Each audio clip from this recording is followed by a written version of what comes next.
Hey there besties and music enthusiasts. Welcome back to the channel, and today we're discussing everything about unlocking your full potential and breaking free from orchestra contracts. What does that mean? Let's talk about this. Today I want to share a personal journey with you. This took me from feeling trapped in an orchestra contract for years of my career to unlocking my full potential as a solo artist who signs 4 to 6 figure gigs easily under my own brand. I hope you like the story of this because this is where you're going to grow and start seeing things differently. I once found myself caught in this toxic orchestra contract, struggling to make ends meet on less than minimum wage, and I was building my family. I was pregnant with back-to-back pregnancies, and I had little kids who are less than 2 years apart at home.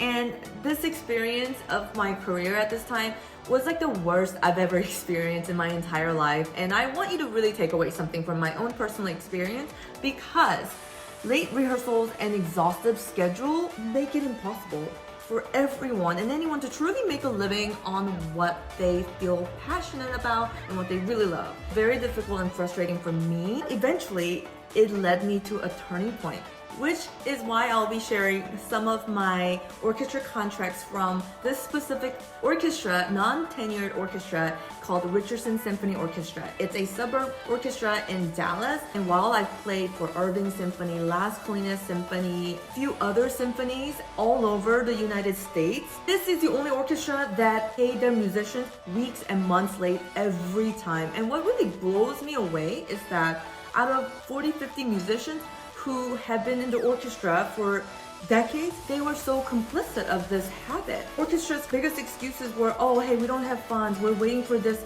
city grant, we're waiting for this to pay you. So they always held out on paying their musicians, which is absurd. If you don't have money, then don't have concerts, bro. Anyway, let me show you my very contract from this Richardson Symphony Orchestra, who I do not appreciate very much, and I'm so glad to be sharing this with you guys publicly because this needs to be told.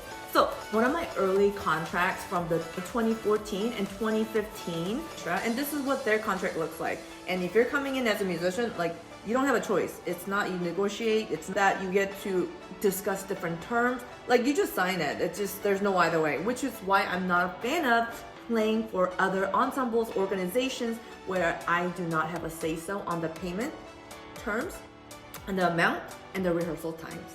I was able to get 1, 2, 3, 4, 5, and 7 different concerts in this one season.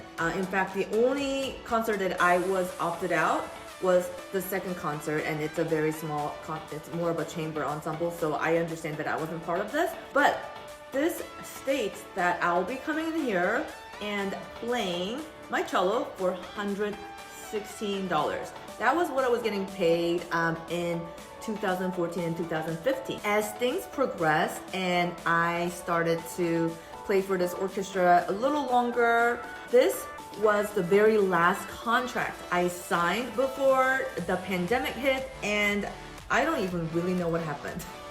This is a 2019-2020 season contract by this orchestra called Richardson Symphony Orchestra, the one that really pays all the musicians late each and every time, and where musicians are super complacent, so they don't even complain, they just go with it, because there are 2 different types of players there. The ones that are just starting their careers, and a lot of these are international students looking for some sort of work visa in America so they can stay and pursue some sort of career. And then we have the other population of the orchestra that makes up the other half, and they are mostly hobbyists or retired musicians, music directors that teach in schools, and they just want some playing time, so they join orchestras to play together and have fun with their other colleagues.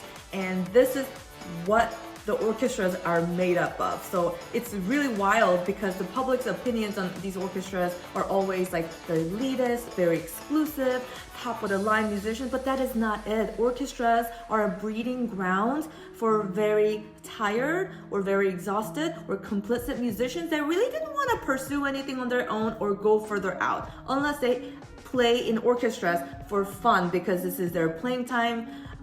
Because maybe they are teachers, they're mentors, coaches, professors, and whatnot, and it's a fun way for non-performers to get time with other players and ensembles. So back to the 2019 season. At this point, I have had a slight raise. So I went from getting paid $116 to $20. Whoop-de-doo. And by this time, the last season that I played for this orchestra, I only was getting 3 services. And let me just go through some of these ridiculous terms. Okay, so duties of the musician agrees to faithfully devote best effort and working time, attention, and skill to the musical production of the RSO. Why would any exceptional musician want to devote best efforts for someone paying $120? Doesn't make sense. Also, attend all services within each accepted performance group. So each performance group has about 3 to 4 services. So it ends up being about $600 per concert. So if you play 3 concerts, that's 600 times 3.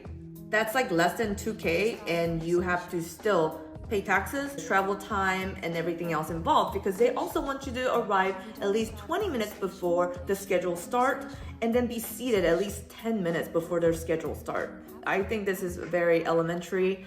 I get to all my performances about 30 to 45 minutes ahead of time because I have to do load in and load out. I have to do sound checks and balances, and just getting all my cables plugged in to all my speakers with my instruments, that takes a time. However, I charge for this time. So it makes sense for me to show up as early as possible. That way I can have the best sound check and balance for myself. However, the orchestra doesn't pay for any of these, nor do they even pay for time, transportation, load in and load out.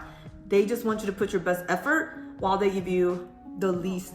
I know, it's really ugly. And there's all these other things about recording, taping, photography, public relations, taxes, unemployment. Let's go through this part. The musician is not an employee of the RSO. Yeah, you made that very clear.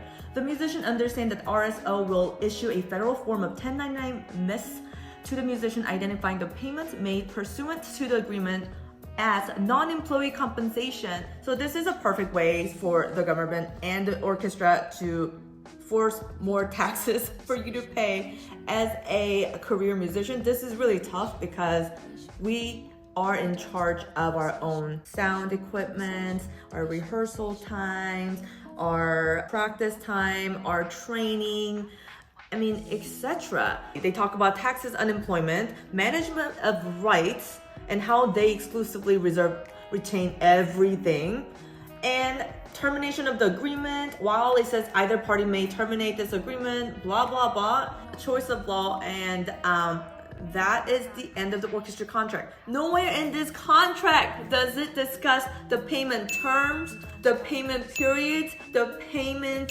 plans. This contract enables themselves to pay all of us late, which they did for years and years, and it's really unfortunate.